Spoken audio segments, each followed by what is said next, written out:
This episode is brought to you by 1010. 1010 is an exclusive collection of 10 one-of-a-kind engagement rings, designed by 10 of the most distinctive designers working today. Using only diamonds responsibly and sustainably sourced from Botswana, 10 design masters have each produced a uniquely beautiful diamond ring, launching exclusively on January 18th at BlueNile.com.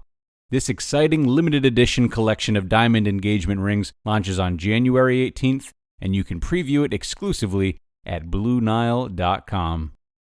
This is Optimal Relationships Daily, episode 861, Getting to the Root of Your Anger, by Rosalyn Palmer of RosalynPalmer.com. Hello, everybody, and welcome back from your weekend. I am Greg Audino, your host here on ORD. I was telling the folks on Optimal Living Advice today that my blood eggnog level is easily still above 0.08 after drinking way too much of it on Christmas Day.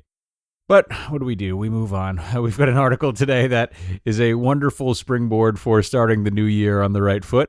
A lot of us have resolutions, and maybe some of them involve getting our emotions under control and ridding ourselves of some excess anger. Well, today's post by Rosalyn Palmer is great for understanding these feelings and therefore bringing a better and more mindful self to 2021. So let's listen up and hear how she can help us with this as we optimize your life. Getting to the Root of Your Anger, by Rosalyn Palmer of RosalynPalmer.com. In my book, Reset, I openly admit to being angry, often in the past, and even breaking things when I reached a boiling point. Recently, I had occasion to get angry again, something I hadn't done for a long time. It made me look at this emotion. I tell my clients that it is a secondary emotion. This means that we tend to use anger as a dynamic shield to protect us from the primary emotions fueling it below the surface. You can learn to identify these primary emotions by recognizing what you felt immediately before the anger kicked in. Usually, these will include the likes of feeling fear, being hurt physically or emotionally, via harsh criticism, for example, finding offense, or a feeling of being disrespected, trapped, or frustrated at not being able to get what you want. In a therapy session, I spend a lot of time working out with the client what these underlying trigger emotions are. So, back to me reaching boiling point recently. Well, as someone going through menopause, I would say in my defense that this is closer than it used to be years ago.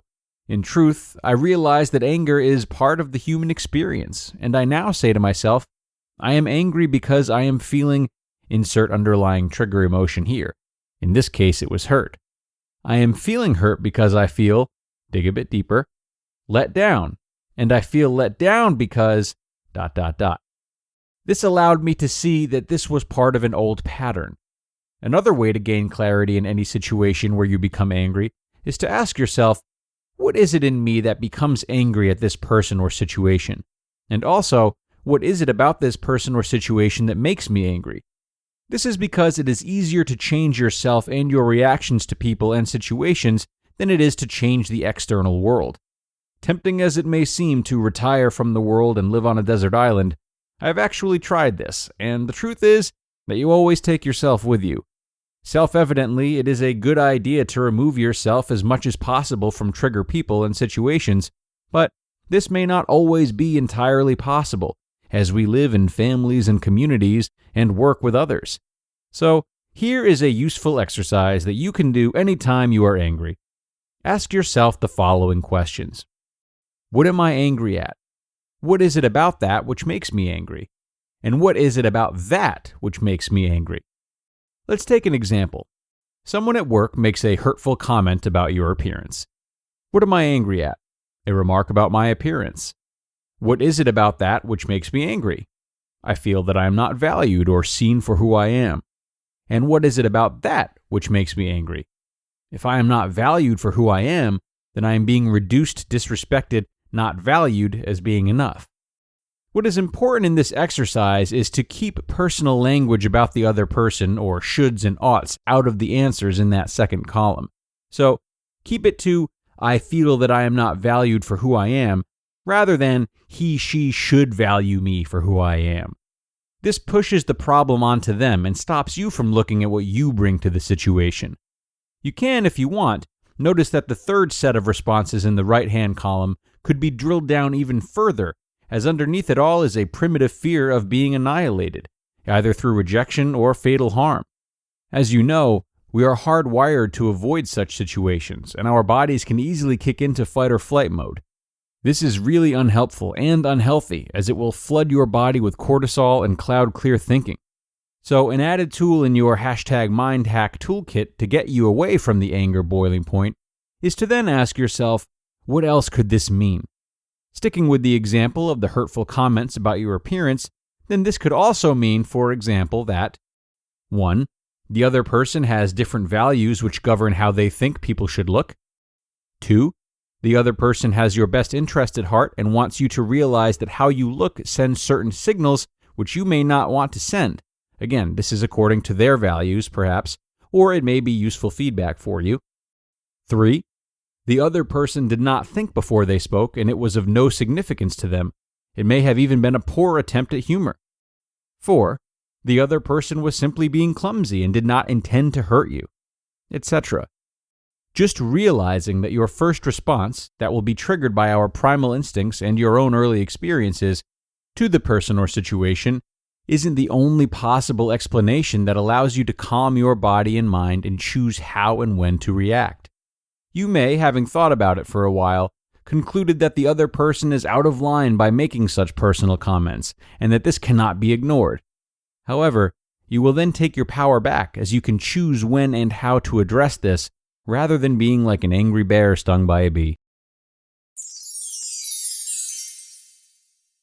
You just listened to the post titled, Getting to the Root of Your Anger by Rosalyn Palmer of rosalynpalmer.com. Hey everyone, I know we talk a lot about mental health here on the show, but if you think mental and physical health aren't related, you've got another thing coming. That's why we are happy to be partnering with Green Chef, the first USDA-certified organic meal kit company. They offer clean ingredients you can trust, seasonally sourced for peak freshness. And those ingredients come pre-measured, perfectly portioned, and mostly prepped, so you can spend less time stressing and more time enjoying delicious home-cooked meals. I'm a fan of their Southwest shaved steak salad. It took me less than a half an hour to prepare. It was gourmet, and it included a great assortment of vegetables. Not to mention, it was about 1,000 times better than anything I would have prepared had I gone to the market myself. So if you want to try the #1 meal kit for eating well, go to greenchef.com/ORD90 and use code ORD90 to get $90 off, including free shipping. That's greenchef.com/ORD90 and use code ORD90 to get $90 off, including free shipping. And what a wonderful post from Rosalyn today, an extraordinarily dense post, as this methodology is both extremely simple and extremely effective.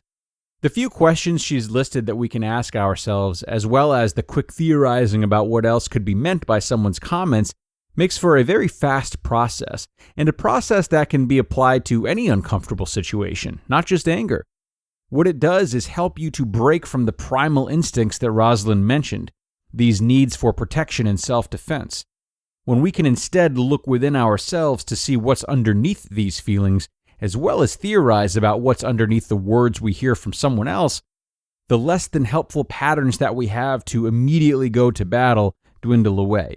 And once we are in the habit of reminding ourselves of what's underneath the quick words and quick reactions, we become much more understanding, not to mention compassionate, of ourselves and others. So don't miss an opportunity to put to practice what Rosalyn has taught today. That is it for now, though, my friends. I appreciate you being here today and sticking to it till the end. I'll be back with you again tomorrow, as I am every weekday. Be sure to come on back and listen then, where your optimal life awaits.